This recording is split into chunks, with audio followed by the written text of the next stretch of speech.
J'ai choisi l'amour quand la vie teste l'humanité. Donc, c'est le livre, l'autobiographie que j'ai écrite il y a quelques mois, qui est disponible sur Amazon. Et aujourd'hui, j'ai envie de vous parler des techniques que j'ai utilisées pour pouvoir m'aider un petit peu à sortir de ce trou dans lequel j'étais tombée, où je me suis entraînée. Donc, j'ai toujours pratiqué beaucoup de sport. J'ai commencé le sport très jeune. J'ai commencé le sport à l'âge de 6 ans. Je fais de la danse classique. J'ai fait du handball, j'ai fait du basket et j'ai enchaîné très rapidement avec l'athlétisme que j'ai fait pendant presque 10 ans. Et j'ai représenté mon pays, la Guadeloupe, sur les pistes. Après une blessure, j'ai fait du VTT, donc du vélo, de compétition toujours. J'ai aussi représenté la Guadeloupe sur certaines compétitions. J'adorais le VTT parce que pour moi c'était la liberté, c'est de pouvoir rouler, de me retrouver dans la nature. Je crois que j'ai dû exploser 2-3 vélos parce que j'ai toujours un peu faux dans mes balades à vélo. Je crois qu'un jour, j'ai fait une sortie. Là, je crois que j'ai complètement bousillé le vélo. J'avais les 2 roues en 8. C'était n'importe quoi. Bref. Donc, après le vélo, qu'est-ce que j'ai fait après le vélo? J'ai fait du roller. J'ai fait du roller, d'ailleurs ça me manque beaucoup en ce moment parce que j'ai quitté la Guadeloupe et j'ai pas pu partir avec mes rollers parce que les rollers c'est 4-5 kilos, donc c'est lourd. Donc il fallait faire un choix.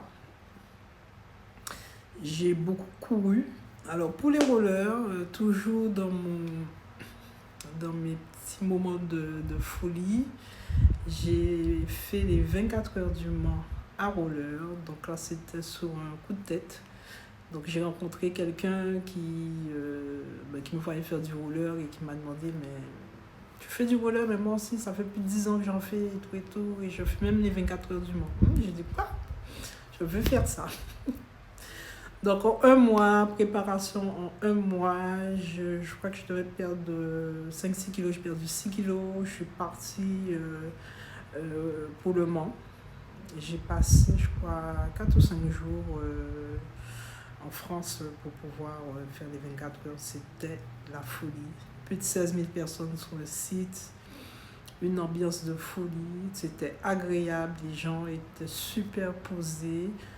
Il y avait énormément de monde. J'ai intégré une équipe de 10. Donc on était en équipe de 10. J'étais la seule femme. C'était l'équipe qui était sous le mot challenge.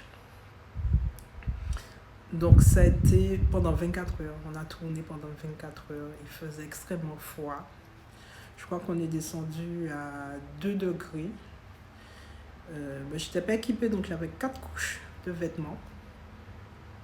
Donc c'était une super expérience. Le roller, pour moi, c'est quelque chose d'extraordinaire. Bon, apprendre le roller à un certain âge, il faut pouvoir le faire. Aller se challenger sur les 24 heures du Mans, il fallait pouvoir le faire. Je crois qu'on est sorti 16e sur le nombre d'équipes qu'il y avait. Et je crois... alors les 16e, je crois que sont les équipes amateurs, sans compter les équipes professionnelles. Donc j'ai passé un super moment. Malgré le froid, super moment, rencontré beaucoup de personnes. Je me suis même fait masser par un kiné d'une équipe belge. Mais l'ambiance était vraiment très très agréable. J'en garde un très bon souvenir. J'ai beaucoup couru aussi. Et j'ai une petite pensée pour Yannick, parce que c'est Yannick qui m'a permis de courir. Je courais 2, 3 fois par semaine. Je crois que j'ai dû faire plus de 500 km dans une année, parce que je ne courais pas tout le temps. Bon, j'ai commencé doucement. On était à 5, 6 km. Après ça, je montais à 10, 15 km. Donc, c'était super agréable. C'est un plaisir pour moi. On partait courir même sous la pluie. Et on courait encore sous la pluie. Donc, c'est vraiment les moments où... Voilà. Donc, le sport, très important. En tout cas, pour moi. Et je pense que les 5 dernières années, j'ai fait très peu de sport, parce que très prise par mon travail. Et je pense que ça a été ma faiblesse. Parce que le sport, c'est vraiment l'élément aujourd'hui qui me permet d'être stable, de me libérer l'esprit, de stimuler toutes les hormones qu'il y a à stimuler pour pouvoir être bien. Ensuite, donc l'écriture, le sport, dessiner. Voilà, j'ai toujours dessiné aussi. J'ai eu l'occasion aussi de faire des expositions. J'ai 2 filles qui dessinent, donc ça m'a permis aussi de rester un petit peu dans le rythme du dessin, de continuer à dessiner. Donc là, oui, je suis partie avec mes feutres. Là, par contre, j'ai pas laissé les feutres. Je suis partie avec les feutres, je dessine encore. Voilà, moi, ce sont les 3 éléments. Après, le matin, quand je me lève, tous les jours, je mets mes pieds dans l'herbe. Ok. J'ai un arbre aussi à côté que je tiens et qui m'aide aussi. Et je sens vraiment, franchement, la technique de l'arbre et de l'herbe, franchement, je vous invite à le faire. On sent vraiment l'énergie qui circule. Alors moi, je suis hyper sensible à tout ce qui est énergétique. Donc, je sens vraiment l'énergie qui circule de mes bras jusqu'à mes pieds. Et je sais quand les choses sont évacuées rapidement. Ok. Et voilà. Donc ça, ce sont des petites techniques. J'en ai d'autres un petit peu plus petites. Donc boire beaucoup d'eau. Vivre plus sainement, manger plus sainement, boire beaucoup d'eau et se balader. Choisir les personnes avec qui on veut communiquer, les personnes avec qui on veut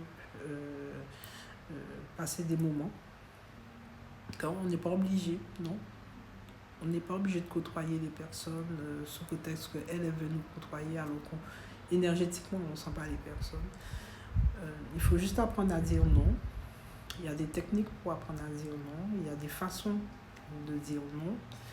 Et je pense que des personnes qui sont énergétiquement déséquilibrées doivent prendre la responsabilité des refus qu'on peut leur faire, parce que voilà, si tu n'es pas une personne intéressante, que tu n'es pas une personne bien, mais je ne vais pas te côtoyer pour te côtoyer, juste pour te côtoyer. Aujourd'hui, je refuse de faire ça. Aujourd'hui, je refuse parce que je prends soin de moi, je m'aime beaucoup plus que toi. Et je ne fréquente pas des gens ni par intérêt, ni parce que tu es beau, parce que tu es magnifique et tout ça. C'est important de prendre soin de soi et ça passe aussi par là. Apprendre à dire non, choisir les personnes qu'on côtoie, etc. Donc, je choisis aujourd'hui de m'occuper de moi, de m'aimer davantage, et j'ai choisi l'amour. C'est le livre que j'ai écrit, qui est disponible sur Amazon. Si vous êtes encore là, abonnez-vous à ma chaîne. Okay. Et je vous envoie beaucoup d'amour et à très bientôt.